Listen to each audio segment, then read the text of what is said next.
gona ga nna jalo go di officing tsa bo mama ne ke ile go irela ngwana birth certificate ke ne ka ya ma go hetsa 6 hours ke sa itse gore go diragala eng go le bonya mo di officing go sena la haelo o pe wa bone yo tamegang gore a te go rona a tore bolela gore bothata e ka tsweleng go diega go morago ha re bona yo hetang ha re mmotsa bothata e ka tsweleng mma ara ba ka le go kola gore nya system e down. There was a time I led office in the, I would say, private sector.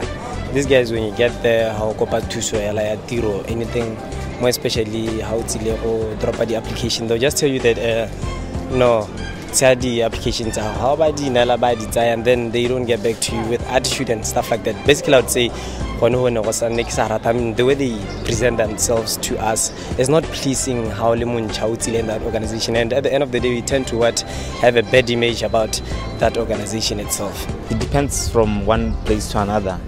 Like if you look at maybe situation where you get to transport offices, you find that everybody queues, whether you are old, you are pregnant, you are young, you are energetic, so just queue. There's no that element of saying maybe elders maybe could queue, shouldn't queue. Many of us are probably familiar with comments of this nature when it comes to customer service. Most likely we have even experienced inefficiency, apathy, or just plain rudeness from somebody who is meant to be assisting us. Has this become so common that it is now part of our business culture, despite the negative impact it may have on our country? I'm Namito Sibina, and this is First Issues. Although there are often many more people working behind the scenes at a company than there are customer service representatives, it is primarily the personnel that interact directly with customers that form customers' perceptions of the company as a whole. In his book, Towards a Better Understanding of Service Excellence, Robert Johnson writes that service, both excellent and poor, has a strong emotional impact upon us as customers, creating intense feelings about the organization, its staff and its services, and influencing our loyalty to it. And an unhappy customer is not the only link in the chain to suffer. According to a 2009 international survey of consumers, the cost of poor customer service in 16 major industrialized economies causes businesses to lose a total of over $338 billion per year when customers defect and abandon their purchases as a direct result of poor customer experiences. In the first half of our show tonight, we discuss how to make customer service excellence a reality with the Managing Director of Service Bridges Consulting, Mabu Nteta. Getting straight to the crux of the conversation, we first asked her how Botswana ranks in terms of customer service on a scale of 1 to 10. Oh, we're still around, I think, a 4.5, 5. And I will say, you said Botswana, I would go by sector or by industry or by organization. It's quite different. But if we had to lump it all together, I would say we're still at about a 4.5 out of 10. That's quite low. It's not quite. It's very low for at least where we want it to be. Say I started working in this industry like about 20 years ago, and I had hoped that really by now we'd be somewhere around the 7s and the 7.5s, but we still have a long way to go. That said, there have been some improvements in certain areas, in certain sectors, in certain organizations, and from certain individuals as well. Do you think we as Botswana fully appreciate the importance of excellence in customer service? Do you think we care?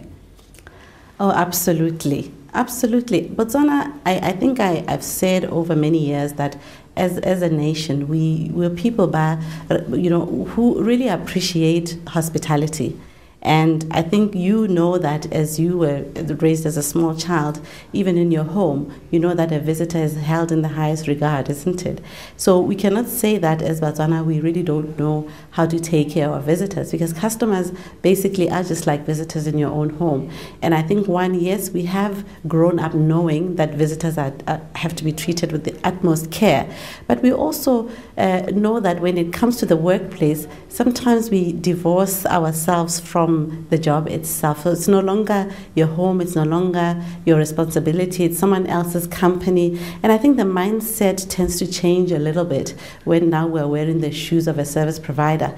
But that does not take away from the fact that as Botswana, we do know what is supposed to be done, what hospitality looks like and what great service looks like. I don't think it's a Botswana thing. I think it's a human behavior thing. And it's not just Botswana in the world that is lagging behind when it comes to customer service. We just need to work at certain things that we need to change in our workplace culture that will get us to where we'd like to be, which is really out of 10, we're talking the 8.5s and the 9s. World-class kind of service. Both the government and private sectors acknowledge that customer service in Botswana is poor. So why exactly are we not seeing a concerted effort to change this situation?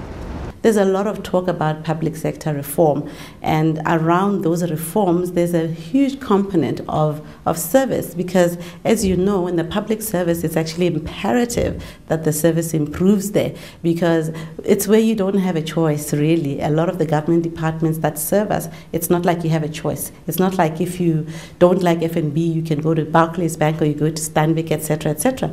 The public service, there's a serious dire need for service to improve, and I do know that through the strategy office, through the office of the president, there's a lot of work that is being done to improve service. But just like even in the private sector, the challenges are usually around systems, are usually around people, are usually around technology that also disappoints. So it's not always about just the people and their attitudes. It's a combination of processes that are too long, that are not customer friendly, technology that is letting us down. You know how we like the whole thing of the system is down. When service breaks down, we often blame the technology or the systems. So it is a combination of things. But back to your question, is there a concerted effort? Definitely, yes, there is a concerted effort, and that is why we have moved, I think, from your 2s and 3s, from the appalling service to where people's level of awareness of the need to be a good service provider, and also of the need to refuse to accept bad service. You see, that's another thing. We are growing, we are changing as Botswana. We know our rights as customers. Yes, they do get violated from time to time, but we have grown, I believe, in terms of wearing the hat of a customer and also one of a service provider. Speaking of this concerted effort by government and the private sector, how does one take the goals and policies formed around customer service and make them ingrained in their staff and in their workforce? How does that happen? I mean, one of the things that I have seen government do is actually come up with service standards. And service standards are really non-negotiable behaviors that everybody agrees to conform or to adhere to. Now, as soon as those are set, the expectation is that people start to breathe life into them. Many organizations will have the standards, they will have the strategy, they will have a customer service policy, but on the ground that does not translate to the messages that are being sent out there. And I believe that it boils down again to execution on the ground. We know that generally in Botswana we do have a problem around implementation and execution. And what needs to happen is a very strong leadership that can really drive the right culture, for people to be held accountable, to actually implement and breathe life into those service standards and into the values that everybody talks about. If you go into any organization, private or public, you will see they've got a whole set of values. They have service standards, they have visions and missions around the customer, but in reality, we don't have anybody who's really making sure that on the ground that is happening. I believe that's one of the challenges that we have is leadership on the ground. And when I say leadership, I don't talk just about top management or senior management. I'm talking about everybody in the organization understanding that they have a responsibility, to ensure that they lead when it comes to serving customers, because that's really the only reason why the organization exists. And I often say to people, private or public, everybody has a customer to serve, because if you're not serving the customer, you should be serving somebody who is serving the customer. Other than the challenge of leadership, what would you say the biggest challenges locally are to customer service? Sometimes it's the big A, they call it the big A, that is attitude. Attitude. I think we still are grappling with, organizations that have staff members who, as I said, divorce themselves from the job itself. I was speaking to some people this morning and telling them that the minute you start realizing that you don't work for the organization, you work for yourself, you'll be able to make that connection that you need to serve customers to be able to sustain yourself and sustain your job for your own benefit. And there's a need to change attitudes around when I see a customer, I must associate them with my own livelihood. I must associate them with, my own, family that I have to feed, on a day-to-day basis. So I do think that we do need to change an attitude. There are certain areas where it's about training. You find that people are just put in the front line and they really have no idea around the basics. And yes, you may have service standards, but you haven't really inducted them well into those standards and actually shown them how to do it. It's very easy to say this is what needs to be done. It's another challenge to actually demonstrate and show people this is how you are supposed to behave. So I do believe that we still do need to change our attitudes. I also believe that in many organizations, as we do surveys around the country and regionally, we find that there are a lot of people who are not in the right jobs. A service individual, has to have certain competencies. They have to have a certain attitude, a certain disposition, you understand. And it's not everybody who belongs in the front line. Others belong in the back end, supporting the front line. But the kind of skills that are required, the kind of energy and the kind of, knowledge that is required, the capability that is required to really man the front line where you are serving customers is quite unique. And you find that you have, in many organizations, people who are a wrong fit, wrong person, wrong role. And not to say they're a bad person, you just need to go and fit them where they would actually perform at their best. So a number of issues are contributing to issues around attitude, to issues around, your disposition when it comes to being of service to customers as they come in. And of course, I don't want to deny the fact that a lot of organizations have also engagement problems, where the morale in the organization is really low, where staff satisfaction is also on a low. You find that is reflected when they're serving customers. So there is really a responsibility for organizations to really aim at reaching a certain level of engagement where staff can offer hearts, hands, and minds, quite easily and quite freely because they feel well looked after in the organization as well. So a combination of things depending on the organization. I'm sure we are all encouraged to learn that there are indeed improvements in our country in terms of customer service, despite our current misgivings at the present situation. Organizations should note that not just any employee should be fulfilling the customer service function. The people that control how your brand will be perceived should have the right disposition and skill sets to promote customer satisfaction. Join us after the break as we continue the show with a topic that may be on a lot of people's minds given the time of year: financial goal setting. Welcome back to First Issues. As the year draws to a close, a lot of us are taking stock and assessing the year that was 2012, while some of us are already formulating what it is they're going to be doing differently next year. If one of those aspirations is to handle your personal finances a lot better, then our conversation with Edna Dambe of Money Matters Financial Services Consultants is probably just the thing you need.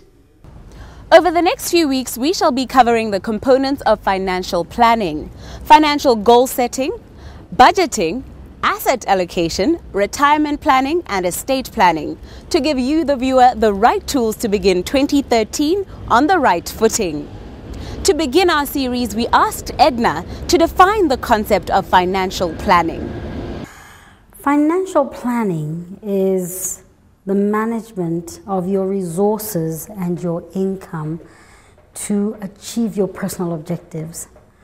Now, that sort of statement needs breaking down because we're talking about your earnings, what comes to you, and how you spend it. And in your spending it, you definitely need to address varying levels of your personal requirements. How does one set sustainable financial goals? It is most important to understand yourself before you can actually structure your personal finances such that they see you through to your long-term future. And that's where the sustainability element comes in, right? Because you need to understand that at all times we need to appreciate the next step going forward, right? At one stage I'm a teenager and my expenditure is focused on a certain area. And next I'm a young married woman, my expenditure will focus on a different area. And at a later stage, I am focusing on working towards my retirement. Do you understand? So in all areas of what you do with your income and your resources, you need to understand what it is that you wish to get out of your long-term future for you to actually know exactly where to put your income, put your savings, in order for you to have a comfortable future, let me put it that way. Other than ourselves, what other external factors should we take into account when setting financial goals? External factors will always be there, do you understand? At times when we interact with people who are interested in sorting out their finances, they will quickly come up with a statement like, do you understand that I'm a breadwinner in my not nuclear but extended family? Do you understand? So I need to look after people outside my wife and children. You know, I need to cater for the fact that I don't come from a home where I inherited a house from my parents. Are you with me? So such things still come back to you, the person. You need to understand that the financial services industry is structured such that you can cater for every single area. If it is to bury a relative, there are funeral policies. If it is to put a child through school, there are school fees policies. Do you understand? So the external factors would tend to be expressed by our people mainly around the fact that I've got an extended family. I'm responsible for more than what you see in front of me. Now, the other area is where we start looking at your cultural background. Your cultural background will play a part in the way you choose to structure your finances. Yes, there will be, you know, impacts of immediate impacts from different areas in your life. But if you look at a person who was raised, as most of our society does, with no exposure to handling money, because we have some faint belief that if you expose a young child to money, they turn into thieves. You see, such things impact negatively on our ability to coexist comfortably with money. We asked Edna to shed some light on why exactly it is so difficult to map and follow a financial plan, despite the importance of doing so. I think the first challenge really has to do with our historical relationship with money. When I say historical, I'm not talking about as a people. I'm talking about a 20-year-old at university coming across their stipend, their allowance for the very first time. Do you understand? There's the excitement. There's the decadence that follows that. And then there's the who am I and who do I want to look like? Are you with me? So if you look at a person who comes from a family that has been giving them a small allowance every month from an age when they could understand what buying a lollipop meant or taking school lunch money to school, you know, you'll see a huge difference here, because this person was given a finite amount to operate within. Do you understand? If it is 100 pula a month, that's it. When you've finished it, it's finished. Do you understand? But I get to this place, university, I get my allowance, and the first thing that happens to me is, wow. I get so excited. I blow my money within a week. I drink myself silly to a standstill. Do you understand? So it is the coexistence with money which really makes it difficult for us to basically say, have I set aside enough for this? Have I catered for that? Do I know not to go back to my mother and say, by the way, my stipend ran out in the second week? Do you understand? So I would say it really has a lot to do with our historical past in that sense. And then the rest has a lot to do with natural human greed. I always talk about a singer called Shania Twain. Shania Twain has a song called Ka-Ching. When she sings Ka-Ching, you'll think she came to Game City, Riverwalk, you know, all of these big malls at one go and watched us month end. She talks about how people are created into a, you know, credit society. And we have actually caught up with that sort of lifestyle.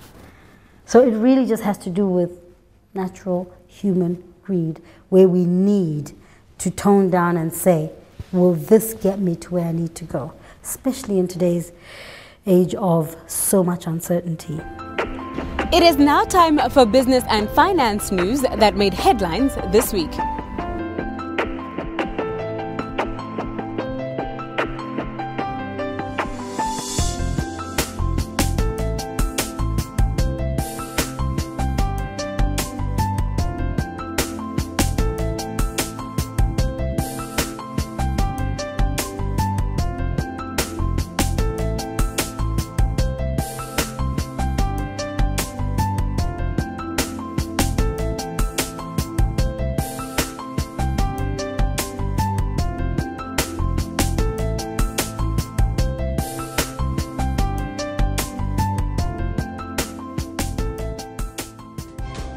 From our shortcomings as a nation in terms of customer service to ours in terms of personal finance management, we hope tonight's show was as enjoyable and educational for you to watch as it was for us to create.